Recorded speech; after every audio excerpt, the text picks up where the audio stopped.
Hello दोस्तों, दी capital market की weekly analysis में आपका स्वागत है। आइए देख लेते हैं मेजर इंडाइसेस, सेक्टर और कमोडिटी कहाँ काम कर रहे हैं और आगे उनकी चाल कैसे रह सकती है। तो जैसा कि हम देख रहे हैं, इस वीक भी ओवरऑल मार्केट में सेलिंग का ही माहौल था। किसी भी इंडाइसेस और सेक्टर में कहीं भी कोई रिवर्सल के साइन नजर नहीं आ रहे हैं। आगे चलने से पहले आपको बता दूं दोस्तों, हम यहाँ वीकली चार्ट पर एनालिसिस करते हैं और यह पता करने की कोशिश करते हैं कि ओवरऑल मार्केट और सेक्टर में मेजर ट्रेंड किधर का बना हुआ है। अगर हम म्यूचुअल फंड और ईटीएफ में काम करते हैं तो हमें हमेशा बड़े टाइम फ्रेम पर ही चार्ट को देखना चाहिए, या फिर आप उस इंडाइसेस और सेक्टर के पार्टिकुलर स्टॉक्स में लॉन्ग टर्म इन्वेस्टमेंट करते हैं तो आप वीकली चार्ट को देख सकते हैं। यहाँ हमें क्लियर पता चलता है मार्केट किस डायरेक्शन में जा रही है। और अक्सर जब बड़े टाइम फ्रेम पर मार्केट का ट्रेंड चेंज हो रहा होता है तो सबसे पहले वीकली टाइम फ्रेम पर ही पता चलता है। हमें हमेशा सबसे ज्यादा प्रायोरिटी चार्ट को ही देना चाहिए, क्योंकि प्राइस एक्शन सबसे पहले बता देता है कि मार्केट किस दिशा में जा रहा है। सबसे पहले आइए बात करते हैं निफ्टी 50 की। तो जैसा कि आप देख रहे हैं, जब सबसे बड़े इंडेक्स में ही सेलिंग का माहौल है, कहीं कोई रिवर्सल नहीं दिखाई पड़ रहा है, तो आप अंदाजा लगा सकते हैं कि ओवरऑल मार्केट में भी कहीं कोई रिवर्सल के साइन नजर नहीं आ रहे होंगे। चार्ट पर देखें तो यहाँ एग्जिट अक्टूबर में ही मिल गया था। अभी तब से कहीं कोई रिवर्सल के साइन नजर नहीं आए हैं और हम कंटिन्यू गिरते ही जा रहे हैं। हो सकता है बजट में निफ्टी 22,800 से लेके 22,500 के आसपास से एक बाउंस दिखा सकता है। वो भी बस 1 से 2 वीक का बाउंस होगा और उसमें कोई फ्रेश एंट्री नहीं बन सकती जब तक हम अगेन 25,000 के ऊपर नहीं निकलते। आगे देखें निफ्टी जूनियर को, इसमें भी जोरदार गिरावट आ रही है। ओवरऑल मार्केट इस समय बहुत ब्रूटल हो गया है, खास तौर पे मिड कैप और स्मॉल कैप में भारी गिरावट आ रही है। निफ्टी जूनियर भी लोअर लो बनाते हुए नीचे जा रहा है। आगे बात करें बैंक निफ्टी की, अगेन इसमें भी कंटिन्यू सेलिंग हो रही है। सारे इंडेक्स को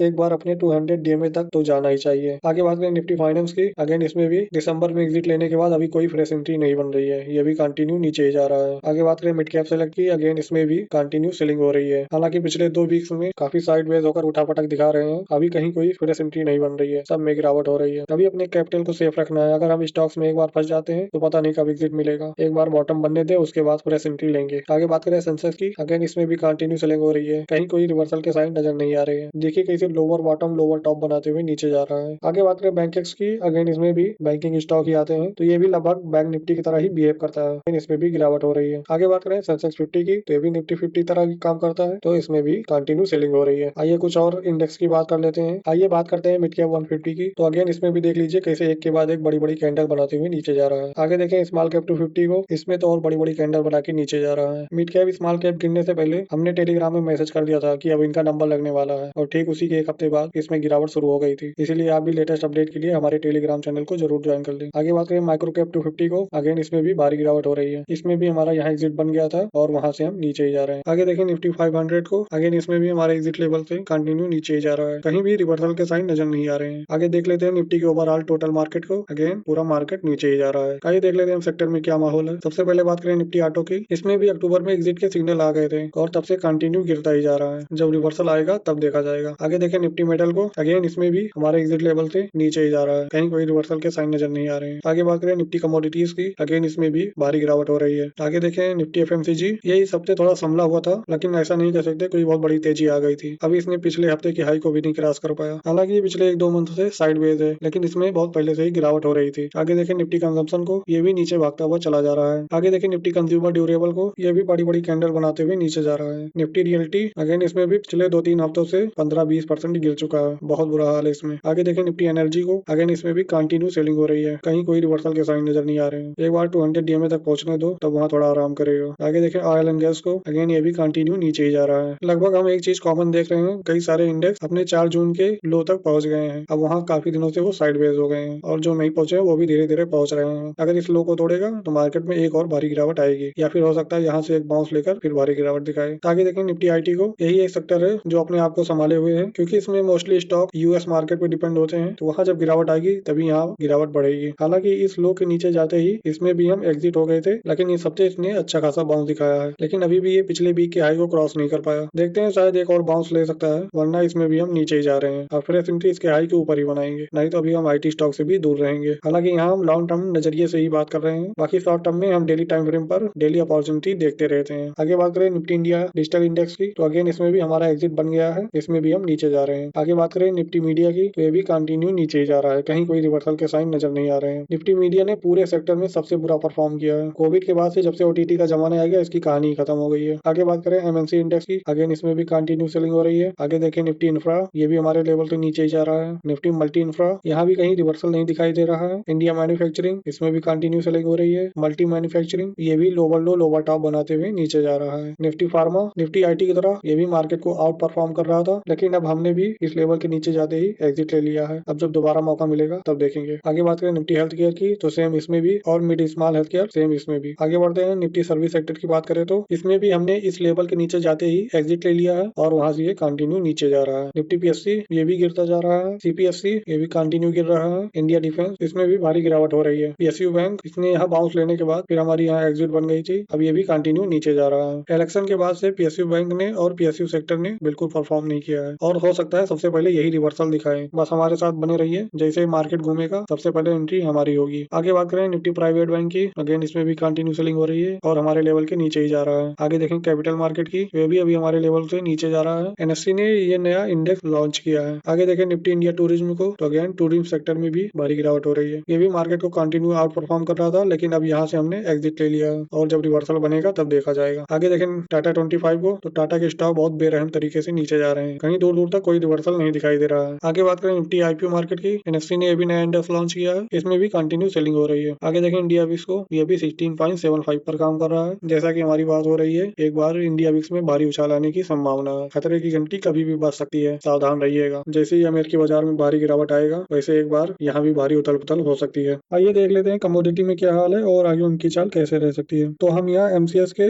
इंडेक्स प्राइस की बात करेंगे, जो कि सारे कमोडिटी का स्पॉट प्राइस है। अगर आप कमोडिटी में ट्रेडिंग करते हैं तो आप स्पॉट प्राइस को जरूर देखा करिए, क्योंकि ये बिल्कुल नीट एंड क्लीन चार्ट होता है। इसमें फ्यूचर की तरह ना तो ओपन इंटरेस्ट होता है, ना ही रोल ओवर होता है। हम इसमें ट्रेडिंग तो नहीं कर सकते, लेकिन हम एक बार मेजर ट्रेंड पता करने के लिए वीकली चार्ट को जरूर देखते हैं। सबसे पहले बात करें एल्यूमिनियम इंडेक्स की, तो इसमें हम 9 सितंबर के बाद से ही बुलिश हो गए थे। अभी इसका मेजर ट्रेंड ऊपर की तरफ बना हुआ है। आगे बात करें कॉपर इंडेक्स की, तो अगेन इसमें भी तेजी आ रही है। 6 जनवरी के बाद से इसमें भी हम बुलिश हो गए थे। वही हमारे डेली एनालिसिस में फ्यूचर प्राइस को देखेंगे तो उसमें भी हम अच्छा खासा मूव कैप्चर कर रहे हैं। आगे देखें लेड इंडेक्स को, तो इसमें अभी हम डाउन ट्रेंड में है और ये कंटिन्यू नीचे ही गिरता जा रहा है। अभी तक कोई रिवर्सल के साइन नजर नहीं आ रहे हैं और इसमें ज्यादा वॉल्यूम भी नहीं रहता, इसलिए हम इसमें ट्रेड भी नहीं करते हैं। आगे देखें जिंक इंडेक्स को, अगेन इसमें भी मेजर ट्रेंड अभी नेगेटिव बना हुआ है और हम धीरे धीरे नीचे की ओर जा रहे हैं। ये बात लगता है अपने 200 डीएमए को टच करेगा, उसके बाद देखते हैं किधर जाता है। आगे बात करें बेस मेटल इंडेक्स की, तो इसको बता दो दोस्तों, ये इस चारों metal index aluminium, copper, lead और जिंक को मिलाकर बना हुआ है। हालांकि ये भी साइड बेस ही है, क्योंकि एल्यूमिनियम और कॉपर ऊपर जा रहे हैं, लेकिन वही लेड और जिंक नीचे गिर रहे हैं, इसलिए ये भी साइड बेस बना हुआ है। हालांकि इस लेवल के ऊपर निकलेगा तो इसमें भी हम बुलिश हो सकते हैं। आगे बात करें गोल्ड इंडेक्स की, तो ये कंटिन्यू ऊपर ही जा रहा है। ये यहाँ अक्टूबर 23 से लगभग 1 साल से ज्यादा हो गया हम इसमें बुलिश ही बने हुए हैं। आप इंडेक्स प्राइस को इग्नोर कर सकते हैं, आप केवल डेट पर ध्यान दीजिए। अगर आप गोल्ड के प्राइस को देखेंगे तो अक्टूबर 23 में 60,000 के आसपास था, वहां से अब ऑल टाइम हाई 80,000 के पार पहुंच चुका है और अभी कहीं रिवर्सल के साइन नजर नहीं आ रहे हैं। अभी और कंटिन्यू हायर हाई बनाते हुए जा रहा है ऊपर। आगे बात करें सिल्वर की, तो अगेन अभी ये साइड बेस है, तो एक तेजी की साइड देख सकते हैं, क्योंकि गोल्ड ऊपर जा रहा है, हो सकता है ये भी ऊपर की ओर जा सकता है। आगे देखिए बात करें बुलियन इंडेक्स की, तो आपको बता दो दोस्तों, बुलियन इंडेक्स ये गोल्ड और सिल्वर को मिलाकर बना हुआ है। इसमें भी मेजर ट्रेंड अभी बुलिश है, क्योंकि गोल्ड ऊपर जा रहा है और वहीं सिल्वर साइड बेस बना हुआ है, इसलिए ये भी धीरे धीरे ऊपर की ओर निकल रहा है। कमोडिटी की वीकली चार्ट पर अगर आप ईटीएफ में काम करना चाहते हैं तो आप गोल्ड सिल्वर में काम कर सकते हैं। जैसे हमने ऊपर सेक्टर एनालिसिस की है, वैसे हम कमोडिटी एनालिसिस कर रहे हैं मेजर ट्रेंड पता करने के लिए। हालांकि इसमें गोल्ड और सिल्वर का ही ईटीएफ फंड होता है। आगे देखें बात करें क्रूड ऑयल इंडेक्स की, ये भी हमारे लेवल से कंटिन्यू ऊपर जा रहा था। हालांकि इस बीच इसमें भारी गिरावट आई है, लेकिन अभी कहीं रिवर्सल के साइन नजर नहीं आ रहे हैं। अभी मेजर ट्रेंड हमारा ऊपर की ओर बना हुआ है। आगे देखें नेचुरल गैस की बात करें, अगेन इसमें भी हम 18 नवंबर के बाद से बुलिश हो गए हैं। अभी हम ऊपर की ओर ही जा रहे हैं, अभी कहीं कोई रिवर्सल के साइन नजर नहीं आ रहे। लग रहा है ये अपने बड़े टाइम फ्रेम से निकल रहा है, अभी और ऊपर तक जा सकता है। आगे देखिए बात करें एनर्जी इंडेक्स की, तो आपको बता दूं दोस्तों, ये क्रूड ऑयल और नेचुरल गैस को मिलाकर बना हुआ है। ये भी धीरे धीरे ऊपर जा रहा है, क्योंकि क्रूड ऑयल और नेचुरल गैस दोनों ही ऊपर जा रहे हैं। आगे देखें बात करें कंपोजिट इंडेक्स की, ये कॉपर, गोल्ड, सिल्वर और क्रूड ऑयल को मिलाकर बना है। इसमें भी अभी मेजर ट्रेंड ऊपर का बना हुआ है। तो दोस्तों ये था हाल कमोडिटी का, जिसमें हमने मेजर ट्रेंड पता करने की कोशिश की। आगे आइए देख लेते हैं डेली टाइम फ्रेम पर कल कहाँ ट्रेड के मौके बन रहे हैं।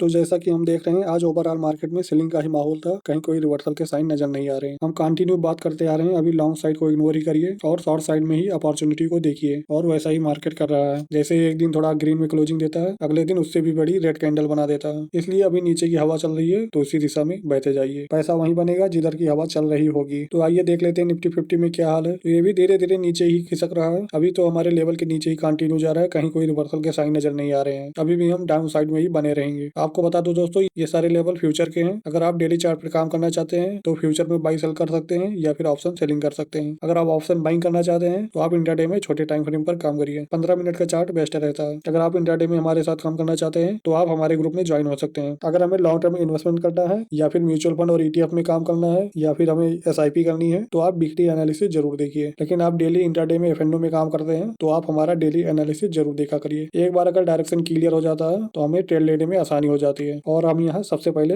डायरेक्शन ही क्लियर कर देते हैं कि मार्केट किधर जा रहा है। बस सिंपल प्राइस एक्शन को फॉलो करते रहिए और हमारे साथ बने रहिए। तो आइए देखते हैं, अगर निफ्टी अगेन अपने 23,000 के लेवल को तोड़ता है तो एक और भारी गिरावट दिखा सकता है। लेकिन ध्यान दीजिएगा, हो सकता है बजट के आसपास एक बाउंस देखने को मिले जो कि 22,500 से लेकर 22,800 के बीच में आ सकता है। आगे बात करें बैंक निफ्टी की, अगेन ये भी अगर अपने 48,000 के लेवल को तोड़ता है तो इसमें भी भारी गिरावट देख सकते हैं। ये भी हमारे लेवल से कंटिन्यू नीचे ही जा रहा है, कहीं कोई रिवर्सल के साइन नजर नहीं आ रहे हैं। आगे देखें फिन निफ्टी को, अगेन ये भी अगर अपने लास्ट स्विंग 22,400 के नीचे जाता है तो इसमें भी भारी गिरावट देख सकते हैं। ये भी हमारे लेवल से कंटिन्यू नीचे ही जा रहा है, कहीं दूर दूर तक कोई रिवर्सल के साइन नजर नहीं आ रहे हैं। बस सिंपल प्राइस एक्शन को फॉलो करते रहिए। हम फालतू में दिन भर एफआईडीआईस की चिंता कर रहे हैं। जो भी बाई सेल करेगा चार्ट पे सब कुछ प्रिंट हो जाएगा। आगे आइए बात करते हैं मिड कैप निफ्टी की, अगेन ये भी हमारे लेवल से कंटिन्यू नीचे जा रहा है। इसमें भी यहाँ एक बाउंस दिखाने के बाद 6 जनवरी के बाद हमारा नीचे का व्यू बन गया था और वहां से हम कंटिन्यू नीचे ही जा रहे हैं। हालांकि पिछले 8-10 दिनों में थोड़ा रेंज बाउंड हो गया है, लेकिन अभी कोई रिवर्सल के साइन नजर नहीं आ रहे हैं। आप अपने कैपिटल अपने रिस्क रिवार्ड के हिसाब से स्टॉप लॉस फॉलो कर सकते हैं। आगे देखें, बात करें निफ्टी जूनियर की, अगेन ये भी हमारे लेवल से कंटिन्यू नीचे ही जा रहा है, कहीं कोई रिवर्सल के साइन नजर नहीं आ रहे हैं। ये भी मिड कैप की तरह पिछले 8-10 दिन से रेंज बाउंड है। ये भी अगर अपने लास्ट स्विंग के नीचे जाता है तो इसमें भी भारी गिरावट देख सकते हैं। ये था दोस्तों ओवरऑल मार्केट का हाल। आपको फिर से बता दूं, ये सारे लेवल फ्यूचर के हैं, स्पॉट के लेवल भी इसी के आसपास ही चलते रहते हैं। आगे आइए देख लेते हैं कमोडिटी में क्या हाल है और आने वाले दिनों में उनकी चाल कैसे रह सकती है। सबसे पहले बात करें एल्यूमिनियम की, तो ये भी हमारे लेवल 241 से ऊपर ही जा रहा है। अभी तो फिलहाल कहीं कोई रिवर्सल के साइन नजर नहीं आ रहे हैं, हालांकि पिछले 3-4 दिनों में थोड़ा गिरावट दिखाया है। अगर ये 250 के नीचे आता है तो एक बार एग्जिट ले लीजिए या फिर आप शॉर्ट साइड में देख सकते हैं। नहीं तो अभी मेटल में एक्शन बना हुआ है और हम ऊपर ही जा रहे हैं। आगे देखें, बात करें कॉपर की, अगेन ये भी हमारे लेवल से काफी ऊपर निकल चुका है। यहाँ हमारी एंट्री 802 के ऊपर हुई थी और लगभग वहां से हमने 50 पॉइंट का मूव दिया है। पिछले वीडियो में हमारी बात हुई थी, अगर ये 825 के नीचे जाता है तो हम डाउन साइड मूव के लिए देख सकते हैं, लेकिन इसने 826 का लो लगाकर फिर से आज ऊपर का मूव दे दिया है और हमारे ट्रेंड लाइन के बिल्कुल पास आकर क्लोजिंग दी है। अगर ये ट्रेंड लाइन को ब्रेकआउट देता है तो हम ऊपर की चाल देख सकते हैं, लेकिन हो सकता है ये यहाँ से रिटेस्ट करके फिर नीचे आ सकता है और अपने नीचे वाले ट्रेंड लाइन को रिटेस्ट कर सकता है। बिल्कुल नजर में बनाए रखिएगा। पहले हमने ऊपर वाला मूव कैप्चर किया, अब नीचे आएगा तो नीचे वाला मूव कैप्चर करेंगे। अगर ब्रेकआउट देगा तो हम ब्रेकआउट का मजा लेंगे। आगे आइए बात करते हैं क्रूड ऑयल की, तो ये भी हमारे लेवल से कंटिन्यू नीचे जा रहा है। इसमें भी पहले हमने यहाँ से यहाँ तक की लॉन्ग साइड की मूव को कैप्चर किया था, अभी हमारे लेवल के नीचे जा रहा है तो अभी हम शॉर्ट साइड में बैठे हुए हैं। इसने भी अपने 2 साल पुराने ट्रेंड लाइन का ब्रेकआउट दिया है, हालांकि लगता है एक बार फिर से 200 डीएमए तक आ सकता है और उसके बाद फिर ऊपर की ओर तेजी दिखा सकता है। नहीं तो अगर 200 डीएमए के नीचे जाता है तो एक बार हम फिर से गिरावट देखेंगे। फिलहाल हम शॉर्ट साइड की तरफ बैठे हुए हैं। एसएल आप कैंडल बाय कैंडल फॉलो कर सकते हैं, एसएल को ट्रेल करते रहिए। आगे बात करें गोल्ड की, तो इसमें जोरदार तेजी बनी हुई है और हमारे एंट्री लेवल से कंटिन्यू ऊपर जा रहा है, कहीं कोई प्रॉब्लम नहीं हो रही है। हमने लगभग अभी तक 3000 पॉइंट कैप्चर कर लिए हैं। अब इसने 80,000 के ऊपर भी क्लोजिंग दे दिया है। लगता है गोल्ड में एक और बड़ी तेजी आने वाली है। फिलहाल अभी कहीं तो रिवर्सल के साइन नजर नहीं आ रहे हैं। अगर आप लॉन्ग साइड में फ्रेश एंट्री लेना चाहते हैं तो आप देख सकते हैं अगर आज के हाई को क्रॉस करता है। आगे बात करें नेचुरल गैस की, तो बिल्कुल अभी ये साइड वेज होकर चल रहा है, एक दिन नीचे एक दिन ऊपर होकर काम कर रहा है। अभी इसमें कोई हमारी फ्रेश एंट्री की राय नहीं है, हालांकि धीरे धीरे ऊपर ही जा रहा है लेकिन काफी वोलाटाइल होकर काम कर रहा है। अगर ये कल के हाई को क्रॉस करता है तो आप चाहे तो अप साइड मूव के लिए देख सकते हैं। वहीं नीचे की साइड अगर ये 320 के नीचे जाता है तो डाउन साइड मूव के लिए देख सकते हैं और ऊपर का लेवल 350 है। आगे बात करें सिल्वर की, तो अगेन ये भी एक रेंज में फंसा हुआ है। इसमें भी अभी हमारी कोई फ्रेश एंट्री की राय नहीं है। हालांकि गोल्ड ऊपर जा रहा है, हो सकता है ये भी एक उछाल दिखा दे, लेकिन प्राइस पे अभी कहीं नजर नहीं आ रहा है। देखते हैं जब फ्रेश एंट्री मिलेगी तब बात करेंगे। हमारे साथ डेली बने रहिए। आगे बात करें जिंक की, तो इसने भी हमारे लेवल की रेस्पेक्ट की है। जैसा कि हमारी बात हो रही थी, अगर ये अपने इस लेवल के नीचे आता है तो एक बार अपने ट्रेंड लाइन और 200 डीएमए को टच कर दे। फिलहाल हमने 274 से 269 का मूव कैप्चर किया है, तो फिलहाल अभी हम शॉर्ट साइड की तरफ बने हुए हैं। अगर ये यहाँ से बाउंस लेता है तब देखा जाएगा, नहीं तो अभी हम नीचे ही जा रहे हैं। आगे बात करें मेंथा ऑयल की, हालांकि इसमें ज्यादा वॉल्यूम रहता नहीं, लेकिन आप चाहे तो देख सकते हैं इसमें भी फिलहाल अभी कोई फ्रेश एंट्री नहीं बन रही है। अभी तो इस लेवल के नीचे ही जा रहा है और अभी हम शॉर्ट साइड की तरफ इसमें भी बने हुए हैं। तो दोस्तों ये था हाल कुछ मेजर कमोडिटी का, बाकी में कोई खास वॉल्यूम रहता नहीं है तो देखने का कोई फायदा भी नहीं है। बाकी अगर आपको एग्री कमोडिटी पर एनालिसिस चाहिए तो आप कमेंट कर सकते हैं, हम आगे से उसको भी इंक्लूड कर दिया करेंगे। ऐसे ही सिंपल सटीक एनालिसिस के लिए हमारे चैनल को सब्सक्राइब करें और वीडियो को लाइक शेयर करना ना भूलें। अगर कोई क्वेरी है तो कमेंट में डाल दें। अगर आप इंटरडे में हमारे साथ प्रैक्टिस करना चाहते हैं तो हमारे ग्रुप को जरूर ज्वाइन कर लें।